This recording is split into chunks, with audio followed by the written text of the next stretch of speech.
Good evening students, मैं advocate Neha Singh आप सभी का अपने यूट्यूब चैनल एडवोकेट नेहा की पाठशाला में एक बार पुनः स्वागत करती हूँ। स्टूडेंट्स, आधुनिक भारत के क्रम में हम लोग बंगाल और मराठा साम्राज्य को कंप्लीट कर चुके हैं और नए राज्य हम मैसूर के बारे में पढ़ रहे हैं। कल के लेक्चर में मैंने आप लोगों को बताया कि कैसे मैसूर राज्य की उत्पत्ति हुई, अर्थात मध्यकाल के किस राज्य के हिस्से के रूप में मैसूर बन के उभरा। तो स्टूडेंट विजयनगर साम्राज्य के हिस्से के रूप में मैसूर बन के उभरा था। स्टूडेंट्स, कल के लेक्चर में हम देखें कि कैसे हैदर अली इमर्ज करते हैं, अर्थात हैदर अली कैसे आगे बढ़ते हैं, कैसे वो नंजराज और देवराज को समाप्त करके और अपने को मजबूत करते हैं और साथ ही वो चिक्का कृष्ण राज को भी समाप्त करते हैं और स्वयं को स्वतंत्र शासक घोषित कर देते हैं मैसूर में। स्टूडेंट, इसके बाद ही मैं आप लोग को ये भी बताई थी कि मैसूर राज्य बन जाना ही बहुत बड़ी बात नहीं थी। मैंने आपको उनके चैलेंजेस भी बताए कि मैसूर जो कल का ही मैप है, मैं आप लोगों को बता दूं कि मैसूर यहाँ पे बनता है, इसकी boundary British east India company से लगती है, तो इनके साथ इनका सीमा विवाद रहता है।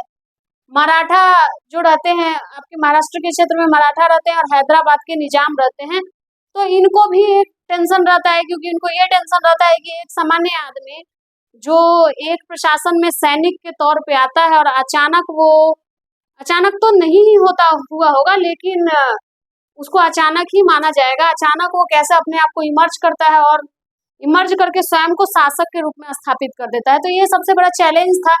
यहाँ पे त्रावणकोर था, त्रावणकोर का एक बहुत ही महत्वपूर्ण किला था जो कि व्यापार के क्षेत्र से महत्वपूर्ण था। तो मैसूर के लिए ये जितने भी लोग थे, ये सारे के सारे लोग एक अलग चैलेंज थे लोग। इसी क्रम में स्टूडेंट मैं आपको बता दूं कि इनका जो मैसूर का मद्रास राज्य से सीमा विवाद था।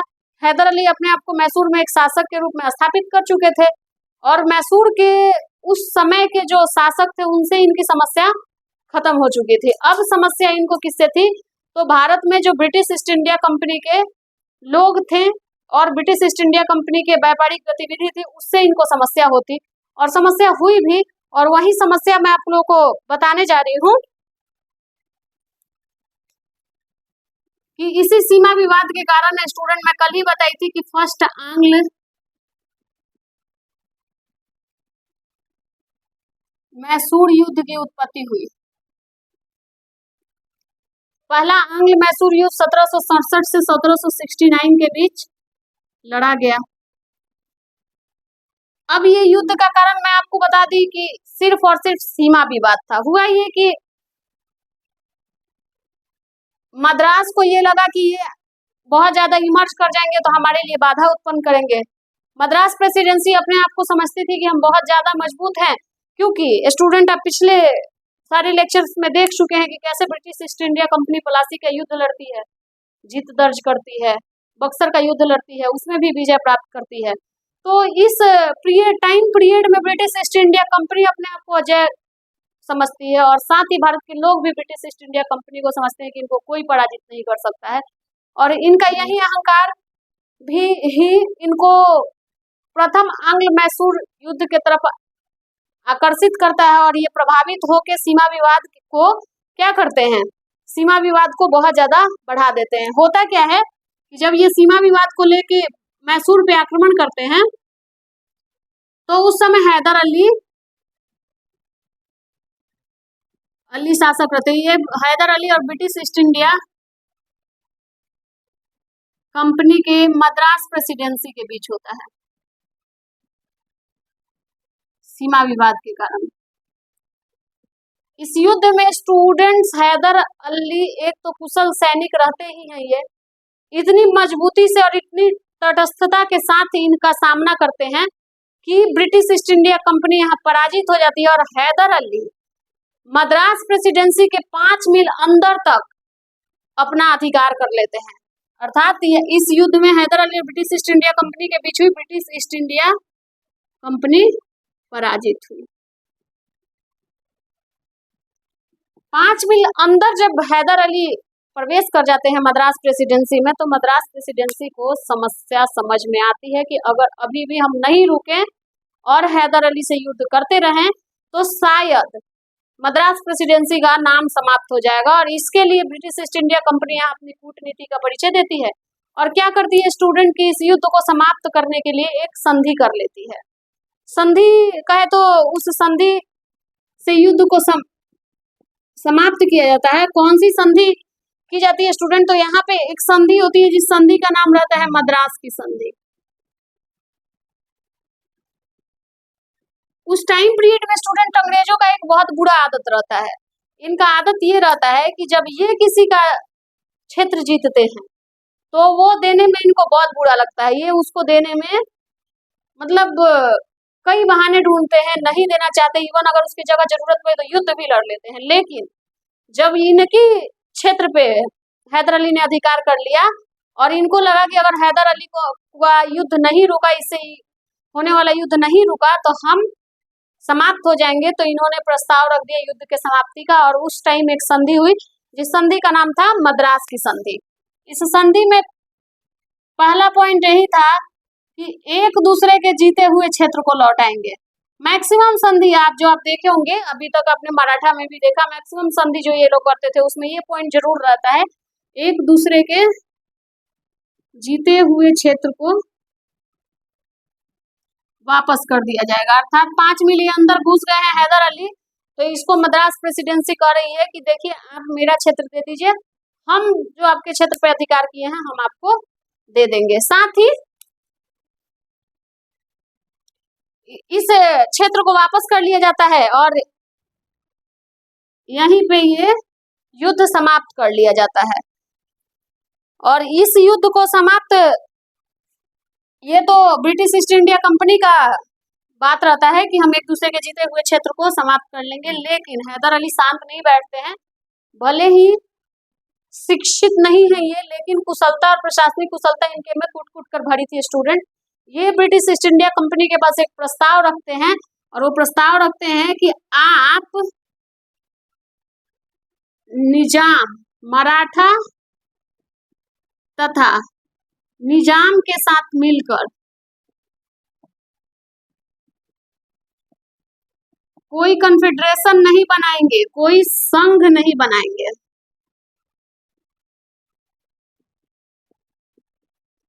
अर्थात हैदर अली कहते हैं कि हम आपसे संधि तो करेंगे लेकिन हमारा भी एक शर्त रहेगा, हम आपकी शर्त को मानते हैं, हम भी युद्ध अभी नहीं करना चाहते क्योंकि हमने अभी नया ही इन्होंने अपना सत्ता स्थापित किया था। तो ये बोलते हैं कि ठीक है हम आपके जीते हुए क्षेत्र को वापस कर देंगे, आप भी मेरे क्षेत्र को वापस करिए, लेकिन आपको मराठा तथा निजाम के साथ कोई संघ नहीं बनाना है। अब आप देखिए स्टूडेंट, इस मैप में यहाँ पे हैदराबाद के निजाम है और यहाँ पे मराठा साम्राज्य है। अगर ब्रिटिश ईस्ट इंडिया कंपनी इन तीनों के साथ मिलके संघ बना लेती है और यहाँ पे त्रावणकोर रियासत है जो कि ब्रिटिश ईस्ट इंडिया कंपनी का मित्र रियासत है, तो आप देख सकते हैं कि मैसूर चारों तरफ से घिर जाएगा।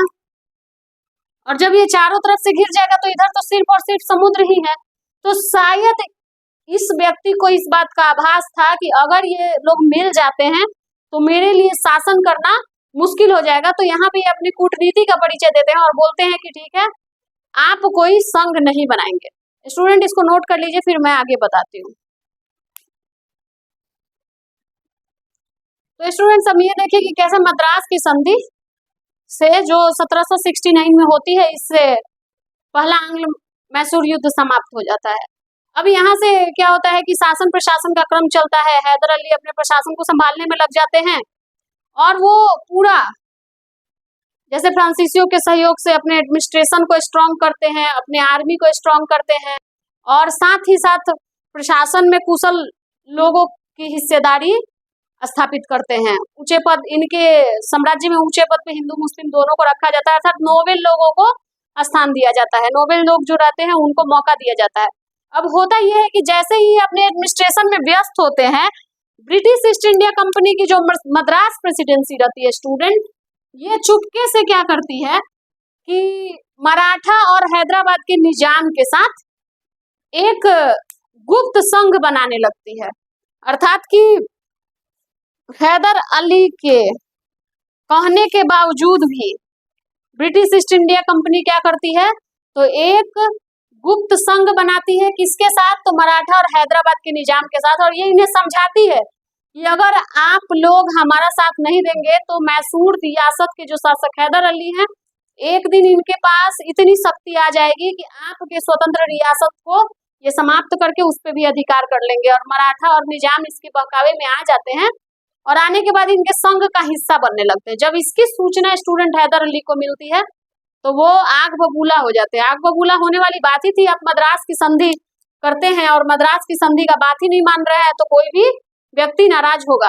तो वो क्या करते हैं, हैदर अली को जब इसकी गुप्त सूचना मिलती है तो वो ब्रिटिश ईस्ट इंडिया कंपनी को आगाह करवाते हैं कि आप मद्रास की संधि का उल्लंघन कर रहे हैं। अगर ये बात आप अभी भी नहीं समझे तो ध्यान रहे कि फिर से एक युद्ध की नींव पर जाएगी और स्टूडेंट शायद यही कारण होता है द्वितीय आंग्ल मैसूर युद्ध का, मद्रास की संधि।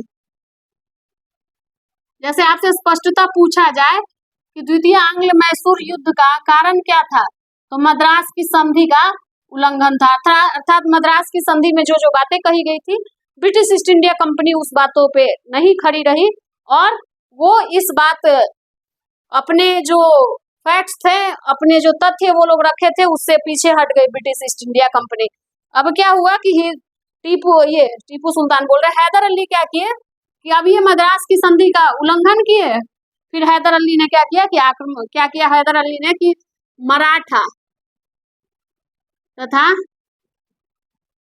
निजाम को पैसे तथा कुछ क्षेत्र देकर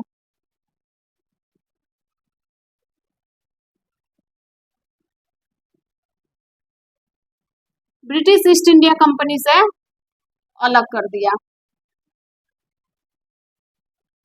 क्योंकि ब्रिटिश ईस्ट इंडिया कंपनी इनको यही तो लालच दी थी कि अगर हम लोग हैदर अली को जीत लेते हैं तो उसके कुछ क्षेत्र आपके हो जाएंगे और हम आपको धन की भी प्राप्ति होगी और क्षेत्र की भी प्राप्ति होगी। और इसकी सूचना हैदर को पहले ही मिल चुकी थी। इन्होंने क्या किया कि स्वतः ही इनको कुछ क्षेत्र दे दिया और कुछ धन भी दे दिया और ब्रिटिश ईस्ट इंडिया कंपनी के बनाए हुए संघ से अलग कर दिया। और क्या किया कि ब्रिटिश ईस्ट इंडिया कंपनी के मद्रास प्रेसिडेंसी पे इन्होंने आक्रमण कर दिया। आक्रमण हो गया, युद्ध भी होने लगी। आप युद्ध का 1780 से 84 कालखंड देख रहे हैं स्टूडेंट। युद्ध होने लगा। दुर्भाग्यवश 1782 ईस्वी में क्या होता है स्टूडेंट की, दुर्भाग्यवश 1782 ईस्वी में पोर्टोनोवा, ये युद्ध करते करते पोर्टोनोवा के युद्ध में, पोर्टोनोवा का युद्ध कहा जाता है क्योंकि ये उस जगह पे युद्ध करते करते पहुंच जाते हैं। पोर्टोनोवा के युद्ध के दौरान हैदर अली घायल हो जाते हैं।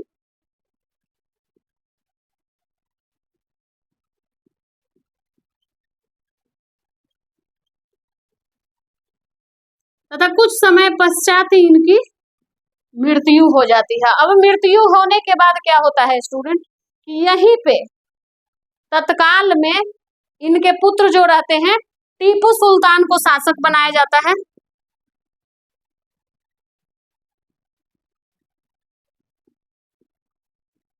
शासक घोषित किया जाता है और ये तुरंत ही युद्ध का कमान संभाल लेते हैं और युद्ध दोनों पक्ष से जारी रहता है। 1780 से 84-82 में ये पोर्टोनोवा के युद्ध के दौरान घायल होते हैं और इनकी मृत्यु होती है। लेकिन अभी 2 साल और एक्स्ट्रा लग रहा है यहाँ पे। टीपू सुल्तान से युद्ध जारी रहता है और कोई भी युद्ध में स्टूडेंट ना तो ब्रिटिश ईस्ट इंडिया कंपनी और ना ही टीपू सुल्तान, युद्ध में ना तो कोई हार रहा होता है ना ही जीत रहा होता है और निर्णायक युद्ध होते रहता है। और इस युद्ध में क्षति दोनों तरफ की हो रही होती है। तब इस युद्ध को समाप्त करने की घोषणा की जाती है और यह युद्ध समाप्त होता है स्टूडेंट मंगलौर की संधि से।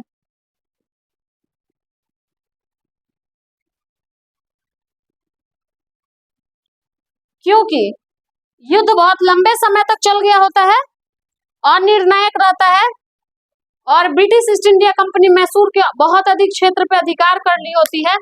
तो अब इस युद्ध को आगे चलाना मूर्खता कहलाता है। जिस प्रकार प्रथम आंग्ल मैसूर युद्ध को ब्रिटिश ईस्ट इंडिया कंपनी आगे तक खींचना मूर्खता का प्रतीक मानती थी, वैसे ही यहाँ पे टीपू सुल्तान ने भी सूझबूझ की परिचय दी। और फिर यहाँ पे होती है मंगलौर की संधि। आप नोट डाउन कर ले पहले। तो स्टूडेंट टीपू सुल्तान अपनी सूझबूझ का परिचय देते हुए मंगलौर की संधि के तहत द्वितीय आंग्ल मैसूर युद्ध को समाप्त करते हैं। अब इस संधि में क्या कहा जाता है, तो देखिए सबसे बड़ी कि यह संधि कब होती है, तो 1784 में। इस संधि पे मद्रास प्रेसिडेंसी के प्रमुख मैकार्टनी तथा टीपू का हस्ताक्षर होता है।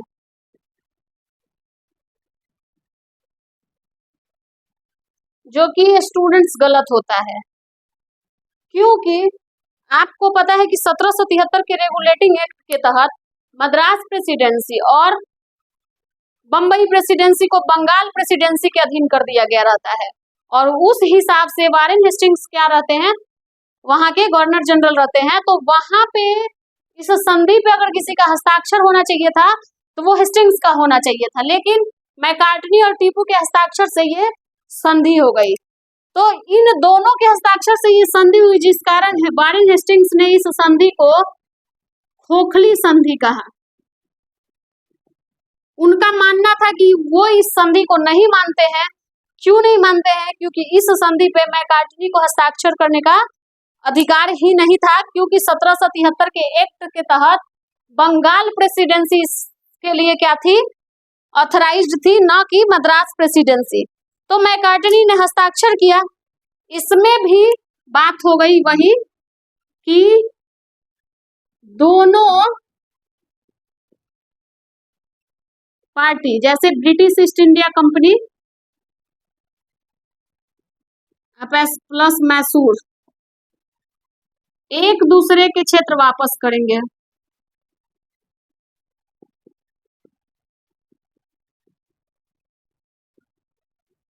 अब स्टूडेंट्स यहाँ फंस गया लोचा। अब यहाँ पे एंट्री बंगाल प्रेसिडेंसी की होती है कि हम इस संधि को मानते ही नहीं है। और दूसरी भी मैं ये बता देती हूँ कि इस बार क्या होता है कि इस बार ब्रिटिश ईस्ट इंडिया कंपनी की मद्रास प्रेसिडेंसी टीपू सुल्तान के क्षेत्र पे अर्थात मैसूर के आधे से अधिक क्षेत्र पे अपना अधिकार कर ली रहती है, जिसके कारण अब उनको अपने क्षेत्र को छोड़ने में क्या होता है, असहजता महसूस होती है। फिर भी ये संधि हो जाता है। इस संधि से क्या होता है कि द्वितीय आंग्ल मैसूर युद्ध समाप्त हो जाता है। अब द्वितीय आंग्ल मैसूर युद्ध समाप्त होने के बाद क्या होता है कि फिर प्रशासन एडमिनिस्ट्रेशन को संभालने में सब लोग लग जाते हैं, व्यवस्थित करते हैं। हेस्टिंग्स कह देता है कि हम इस संधि को मानते नहीं हैं। फिर भी ये संधि के बिहाफ पे काम आगे बढ़ता है, और आगे बढ़ने के बाद क्या होता है स्टूडेंट की जैसे ही ये लोग आगे बढ़ते हैं और काम करते हैं, इसी बीच में त्रावणकोर में एक हलचल होना शुरू होता है। मैं ये कहानी बता देती हूँ। त्रावणकोर का हलचल इसलिए जानना जरूरी है क्योंकि जब तक हम त्रावणकोर की इस कहानी को नहीं जानेंगे, हमें ये पता ही नहीं चलेगा कि कैसे तृतीय आंग्ल मैसूर युद्ध का नींव पड़ा। तो स्टूडेंट यहाँ पे एक किला रहता है त्रावणकोर में एक किला रहता है, कैंगनूर किला। अब आप ये देख रहे हैं कि समुद्र तट पे ये किला है। अब इस कैंगनूर किला त्रावणकोर रियासत के अधिकार क्षेत्र में आता है। अब त्रावणकोर के जो शासक रहते हैं वो क्या करते हैं कि घोषणा करते हैं कि मैं कैंगनूर किले को बेचना चाहता हूँ, और इसकी सूचना मिलती है टीपू सुल्तान को। टीपू सुल्तान की एंट्री तो हो ही गई रहती है, आप लोगों को मैं अभी बता चुकी हूँ। जब इस किले के बेचने का खबर मिलता है टीपू सुल्तान को, तो टीपू सुल्तान डायरेक्ट इंटरेस्ट लेता है और सीधे त्रावणकोर के रियासत के राजा से संपर्क करता है कि मैं इस किले को खरीद लूंगा, और इसके लिए इनकी डीलिंग भी हो जाती है। लेकिन त्रावणकोर रियासत एक छोटी रियासत रहती है, और ये पहले से ही ब्रिटिश ईस्ट इंडिया कंपनी की मित्र रियासत रहती है स्टूडेंट। और ब्रिटिश ईस्ट इंडिया कंपनी की इस प्रेसिडेंसी को ये खबर नहीं रहती है कि ये कैंगनूर को बेचना चाहते हैं, लेकिन जब टीपू इसमें इंटरेस्टेड हो जाते हैं तो ब्रिटिश ईस्ट इंडिया कंपनी को जब इसकी सूचना मिलती है तो British east India company direct Travancore की रियासत से संपर्क करती है और कहती है कि आप अगर ये किला दे दीजिएगा मैसूर को, तो मैसूर मजबूत हो जाएगा, और मजबूत होगा तो क्योंकि ये आपका बहुत करीबी है, सबसे ज्यादा क्षति तो पहले आपको पहुंचाएगा और इसके बाद धीरे धीरे ये सबको क्षति पहुंचाएगा। तो अगर ये किला आप मुझे दे देते हैं तो मैं आपका मित्र हूँ, बाहरी आक्रमण से और आंतरिक आक्रमण से दोनों से आपका रक्षा करूंगा, और जो पैसे आपको इसके टीपू दे रहे हैं वो मैं भी दूंगा।